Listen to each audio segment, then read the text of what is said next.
Halo Sana Dulur, hari ini kita akan main ke Museum Sriwijaya yang ada di kota Palembang.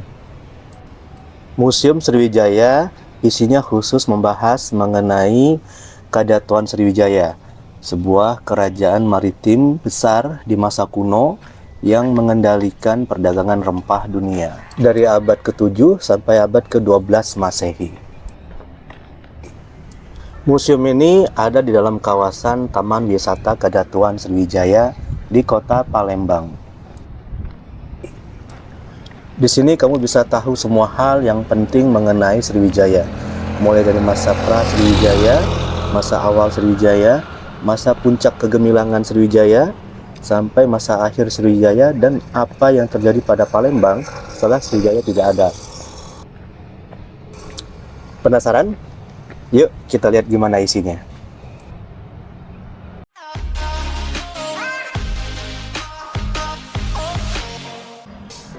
Museum Sriwijaya berada tepat di sebelah pintu masuk Taman Wisata Kadatuan Sriwijaya. Jadi nggak mungkin nyasar ya. Teman-teman masuk langsung bertemu dengan museum ini di bagian sebelah kiri jalan. Nah, di bagian lobi dari Museum Sriwijaya ini ada patung Buddha. Patung Buddha ini ditemukan di atas puncak Bukit Siguntang, Palembang, dalam keadaan pecah, beberapa bagiannya hilang. Namun syukurnya bisa disusun kembali, dan setelah berpindah tempat beberapa kali, akhirnya patung ini, arca ini menemukan tempat barunya di lobi Museum Sriwijaya. Untuk masuk museum ini teman-teman harus bayar tiket masuk seharga Rp2.000 per orang yang dibayarkan kepada resepsionis yang ada di bagian depan museum. Pertama kali masuk museum, teman-teman akan melihat ada kapal Sriwijaya dari relief Candi Borobudur. Lalu tersedia banyak infografis mengenai keadaan Sumatera Selatan sebelum Sriwijaya. Ini jadi ada peta temuan masa kuno di Palembang di Sumatera Selatan yang terkait dengan Sriwijaya. Ini ada daerah Air Sugihan, ada daerah Karangagung, lalu ada Percandian Bumi Ayu di Pali, dan ini ada kisah mengenai restorasi Taman Wisata Kadatuan Sriwijaya. Dan kita akan segera masuk ke bagian dalam museum. Ini adalah peta sebaran temuan masa Sriwijaya di kota Palembang. Yang biru itu adalah Sungai Musi, yang merah itu adalah daratan. Yang dilingkari itu adalah tempat-tempat ditemukannya benda-benda artefak terkait dengan Sriwijaya.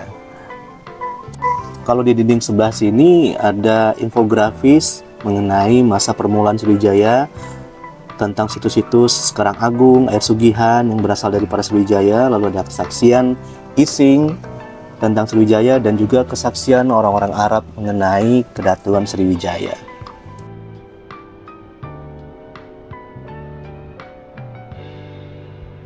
Di sebelahnya ada contoh artefak dari masa pra Sriwijaya. Yang pertama adalah kendi yang ditemukan di daerah Air Sugihan dari abad ke-5 atau ke-7 Masehi. Lalu ada manik-manik dari abad ke-4 Masehi ditemukan di daerah Karangagung. Yang keduanya terletak di pesisir timur Provinsi Sumatera Selatan. Lalu kita akan masuk ke ruangan besar yang memajang sejumlah foto terkait dengan Sriwijaya. Nah, foto yang pertama ini adalah semacam lukisan mengenai jalur dagang Kadatuan Sriwijaya. Lalu ada foto artefak-artefak yang terkait dengan Sriwijaya juga di sepanjang dinding dari ruangan ini.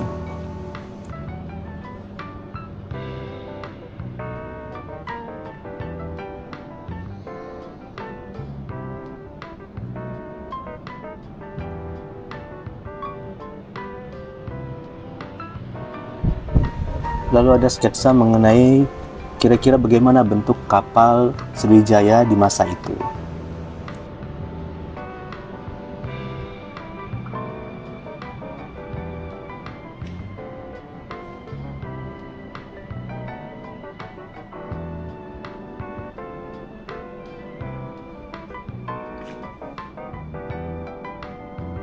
Dari sini kita akan beralih ke sudut yang lain. Kita akan menuju ke pojok yang terdapat prasasti Talang Tuo. Prasasti Talang Tuo adalah prasasti peresmian pendirian sebuah taman untuk warga Sriwijaya yang dibangun oleh Datu Sriwijaya. Nah, taman ini punya kanal-kanal, punya kolam, dam, dan bendungan, lalu juga punya banyak pohon yang berbuah, yang buahnya bisa dinikmati oleh warga Sriwijaya. Jadi ini kalau di masa modern mungkin setara dengan taman publik lah ya. Lalu kita akan menuju ke prasasti selanjutnya. Ini adalah prasasti yang masih tergolong baru dan banyak orang yang belum tahu. Namanya adalah prasasti Batu Raja. Prasasti ini penting karena mungkin dia bisa mengungkap asal-usul pendiri Kedatuan Sriwijaya. Dalam teks prasasti Batu Raja ini terdapat kata Minanga, sebuah kata yang mungkin nama tempat, di mana tempat ini disebut dalam prasasti Kedukan Bukit sebagai tempat pendiri Sriwijaya berangkat bertolak untuk mendirikan Kedatuan Sriwijaya. Tepat di sebelahnya ada prasasti Kedukan Bukit. Ini adalah prasasti yang mengumumkan secara resmi berdirinya Kedatuan Sriwijaya yang sekarang berada di kota Palembang. Prasasti ini ditulis dalam bahasa Melayu menggunakan aksara Palawa dan ditemukan kembali pada tahun 1920-an di Kampung Kedukan Bukit yang berada di sisi sebelah selatan dari Taman Wisata Kedatuan Sriwijaya. Lalu ada prasasti Telaga Batu. Prasasti ini adalah prasasti persumpahan, yaitu prasasti yang dibuat oleh Datu Sriwijaya kepada para pengikutnya, petinggi pembesar Kedatuan Sriwijaya, yang isinya sang Datu meminta kesetiaan, loyalty dari para pembesar pengikutnya ini, yang kalau mereka nggak loyal, mereka akan mati karena sakit atau mati karena gila. Di sebelahnya ada temuan kemudi kapal dari masa Sriwijaya. Kemudi ini ditemukan pada tahun 1960 di daerah Sungai Buah, dan kemudi ini terbuat dari kayu unglen atau kayu besi, kayu yang kalau kena air malah makin kuat ya. Panjangnya kurang lebih 8 meter dan dia ditemukan di tempat yang dulu mungkin sungai besar tapi sekarang udah jadi daratan. Dan di sebelahnya ada beberapa kemudi kapal yang lebih kecil yang juga terbuat dari kayu unglen.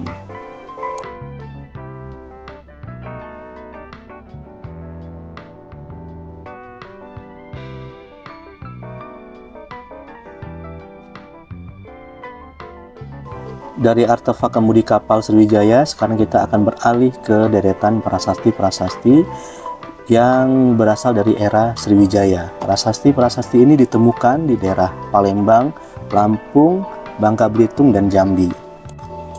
Kita mulai dari prasasti Kota Kapur. Prasasti ini ditemukan di situs Kota Kapur yang berada di Pulau Bangka, tapi Pulau Bangka pada pesisir sebelah baratnya yang menghadap ke Selat Bangka. Yang kedua adalah prasasti Karangberahi. Prasasti ini ditemukan di tepi Sungai Merangin di Provinsi Jambi, bagian hulu di Bukit Barisan.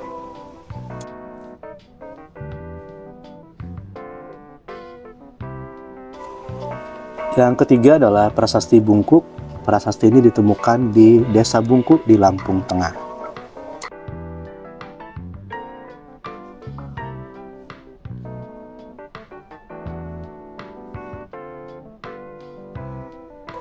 Prasasti yang keempat adalah prasasti Palas Pasemah yang ditemukan di daerah Lampung Selatan, Provinsi Lampung.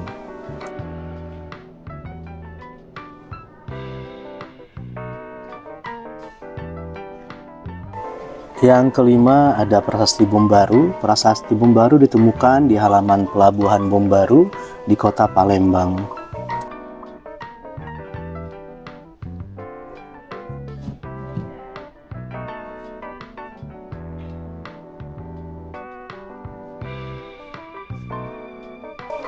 Dan yang terakhir adalah prasasti yang penting tapi orang jarang tahu.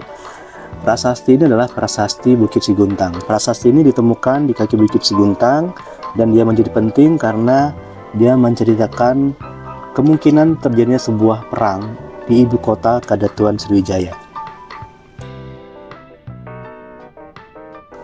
Semua prasasti Sriwijaya yang dipamerkan di museum ini menggunakan aksara Palawa dan bahasa Melayu kuno.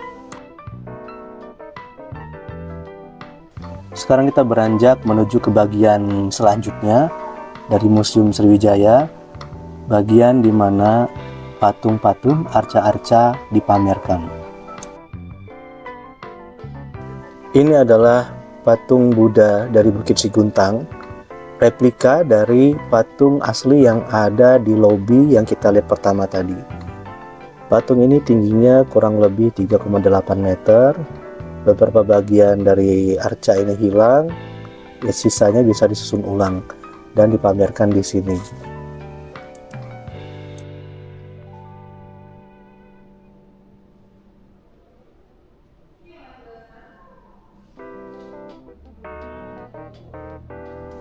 Di sebelahnya ada patung Buddha Avalokiteswara.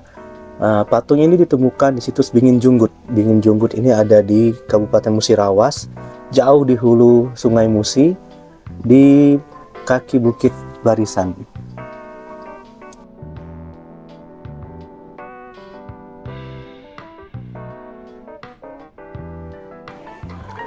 Di sudut ruangan ini ada beberapa arca yang lebih kecil. Ini adalah arca Buddha Bodhisattva yang dibuat dari bahan perunggu dan ditemukan di situs makam Ki Gedeng Suro di daerah Satu Ilir, Palembang.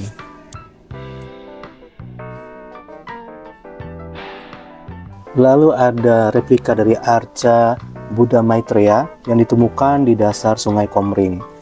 Tempat penemuannya berada dekat dengan kilang minyak Pertamina Pelaju dan Sungai Grong.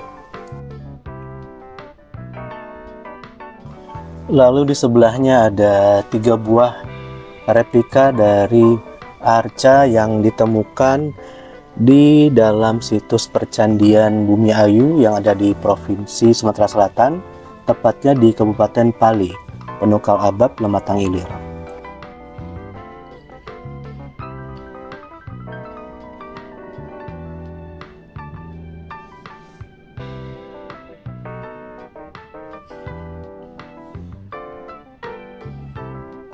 Dan 2 arca ini juga berasal dari kompleks situs percandian Bumi Ayu di Pali.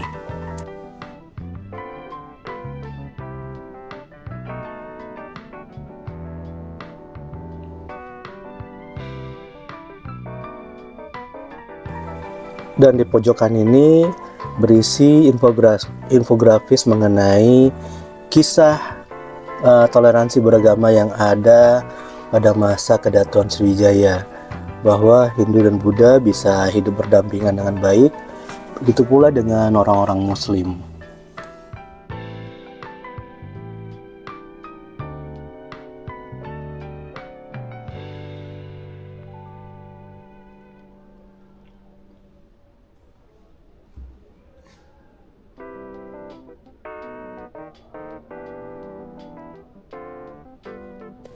Sekarang kita akan menuju ke bagian museum yang menyimpan dan menampilkan prasasti Sidayatra.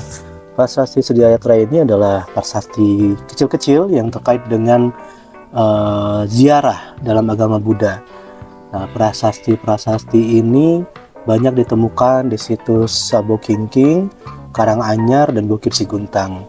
Situs-situs yang diduga pada masa Sriwijaya dipergunakan sebagai tempat peribadatan dan memiliki bangunan-bangunan suci.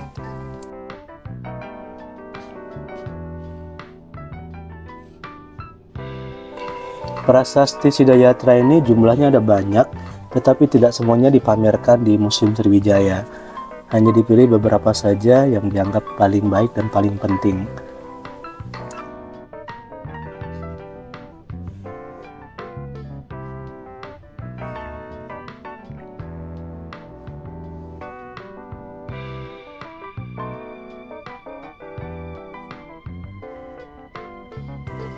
Kata Sidayatra sendiri terdapat dalam prasasti Kedukan Bukit pada baris ke-10, baris paling akhir, yang bunyi lengkapnya adalah Sriwijaya Jaya Sidayatra Subiksa Nityakala, yang artinya kurang lebih Sriwijaya berjaya, perjalanannya sukses, dan semenjak itu menjadi makmur.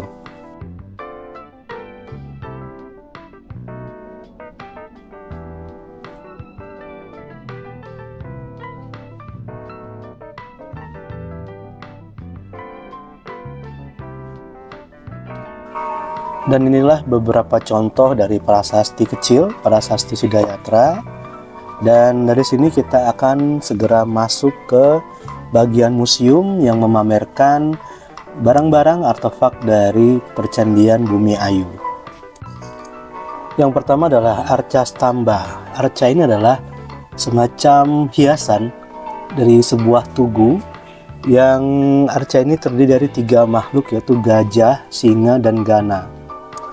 Lalu ada arca nandi atau sapi suci, dan yang terakhir adalah arca singa.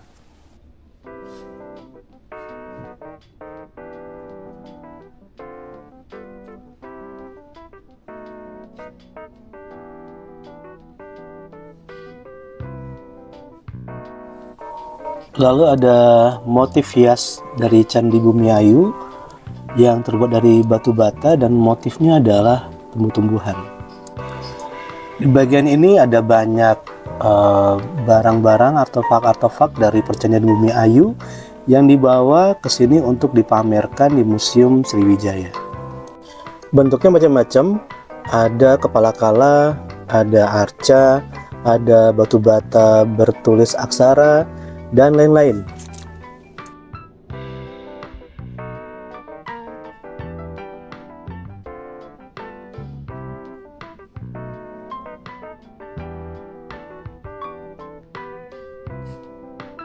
Contoh hiasan kepala kala yang ada di Candi Bumi Ayu.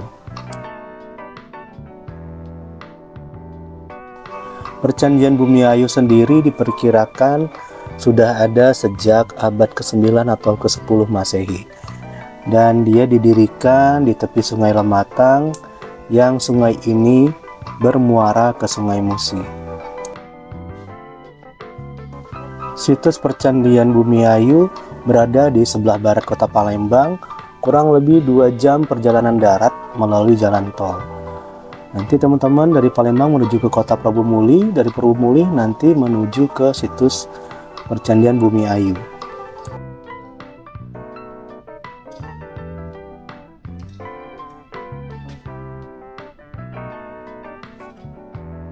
Dan ini adalah beberapa contoh ragam hias antifix, ragam hias bermotif flora yang ada di Percandian Bumi Ayu.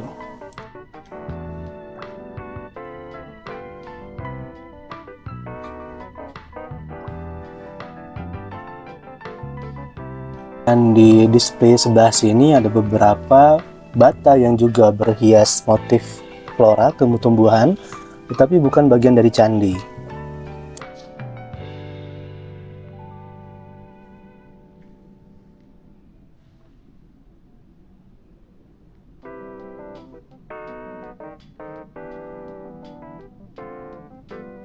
Pada display di seberang sini ada panel berhias, lalu ada batu bata dengan torehan huruf, tapi sayangnya hurufnya tidak membentuk kata-kata sehingga sulit dibaca, dan ini adalah bata dengan jejak binatang di bagian atasnya.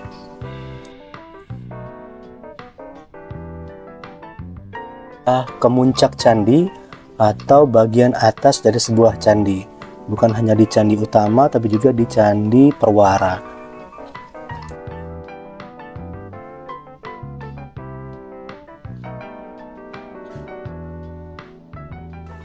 Menyeberang ke display selanjutnya, ini adalah display keramik-keramik yang ditemukan di perairan Bangka Belitung, yang merupakan keramik dari masa dinasti Tang abad ke-9 atau ke-10 Masehi dari kapal era Sriwijaya.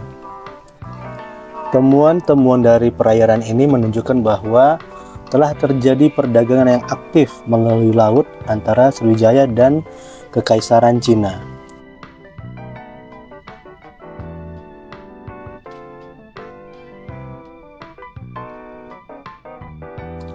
Pada bagian yang sebelah sini, artefak yang dipamerkan adalah artefak non-candi dan non-arca ya. Sebagian besar berupa manik-manik atau keramik atau barang-barang logam. Seperti yang ini adalah pecahan keramik yang ditemukan di situs Kambang Unlen yang berada di bagian selatan Bukit Seguntang. Keramik ini berasal dari masa dinasti Tang abad ke-8 atau ke-9 Masehi. Sedangkan yang ini adalah manik-manik yang ditemukan di situs Kambang Unlen juga, dan jumlahnya ada ribuan ya.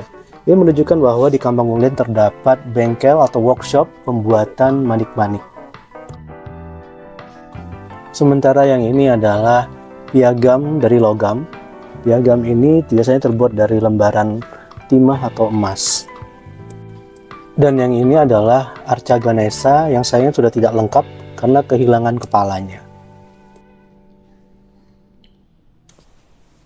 Di bagian tengah ruangan ini terdapat beberapa display gerabah berupa guci yang berasal dari masa Sriwijaya dan bukti terjadinya perdagangan dengan Kekaisaran Cina. Dan di ujung sana dalam display yang berwarna biru, ini adalah keramik-keramik yang ditemukan di perairan Selat Galasa, Bangka Belitung, diangkat dalam operasi arkeologi bawah air. Jumlahnya cukup banyak dan bentuknya bermacam-macam, sebagian besar berupa piring berhias dan sisanya adalah guci-guci.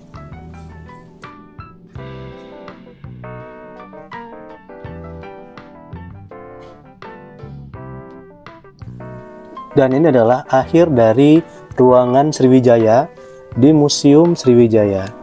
Setelah ini kita akan masuk ke ruangan Pasca Sriwijaya yang memberi gambaran kepada kita mengenai apa yang terjadi pada kota Palembang setelah Sriwijaya bubar, tidak lagi berpusat di Palembang.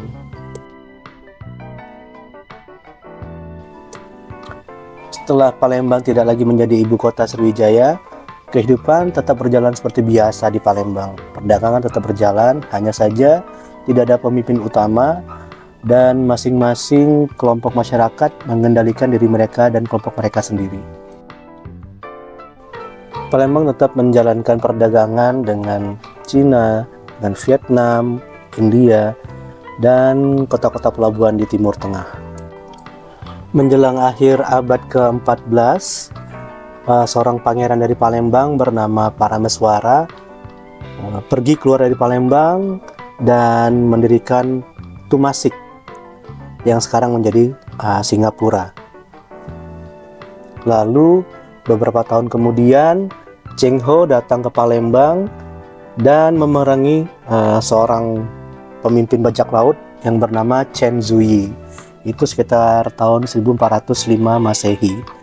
50 tahun kemudian Raden Fatah lahir di Palembang, dan ketika dia dewasa dia akan pergi ke Jawa lalu mendirikan Kesultanan Demak.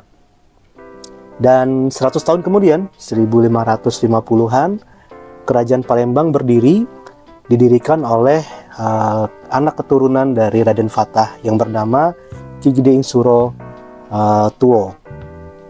100 tahun kemudian sekitar tahun 1666 Masehi, Kesultanan Palembang berdiri, dan sultan pertamanya adalah Sultan Abdurrahman Cindawalang.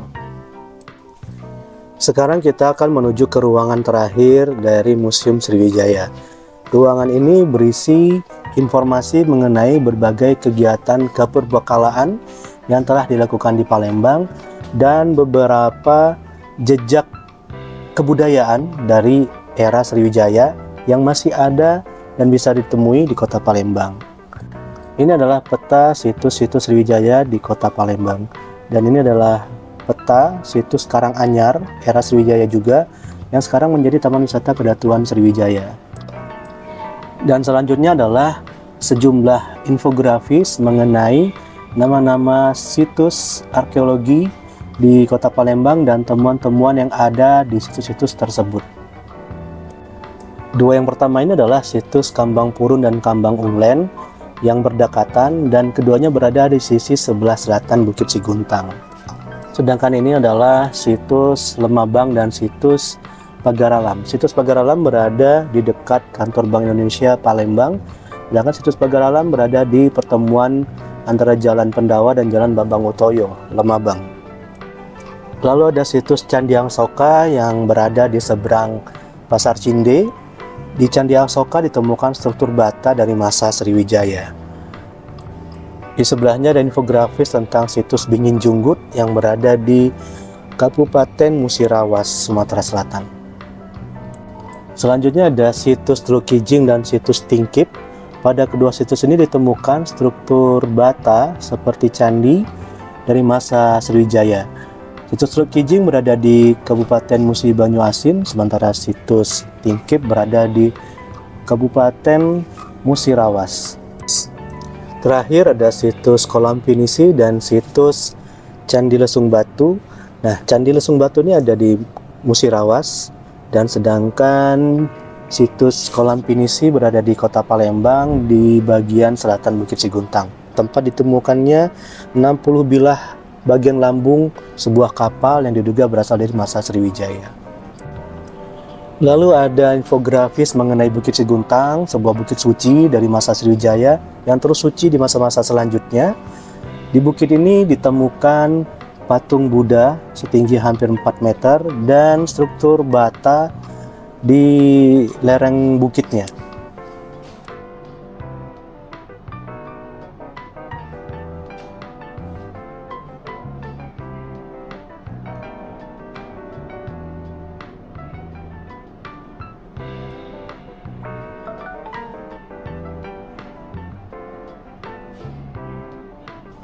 Panel terakhir pada ruangan ini memberikan kita informasi mengenai beberapa jejak kebudayaan dari Kedatuan Sriwijaya yang masih bisa kita temui hari ini di Palembang.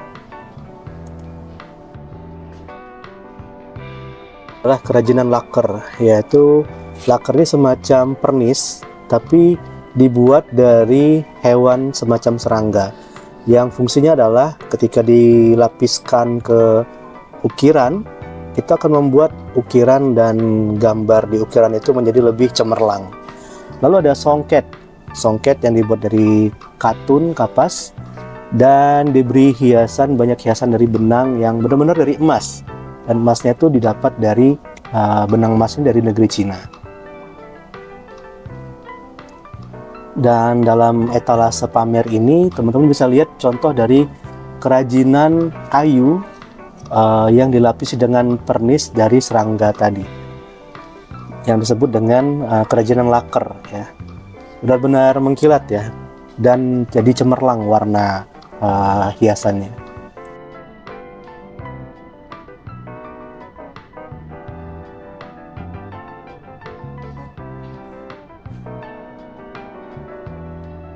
Teman-teman, ini adalah akhir dari jalan-jalan kita di Museum Sriwijaya Palembang. Semoga bermanfaat dan sampai jumpa di video selanjutnya. Terima kasih udah nonton video ini. Terus dukung kami dengan cara klik tombol like dan subscribe. Dan sampai jumpa di video selanjutnya.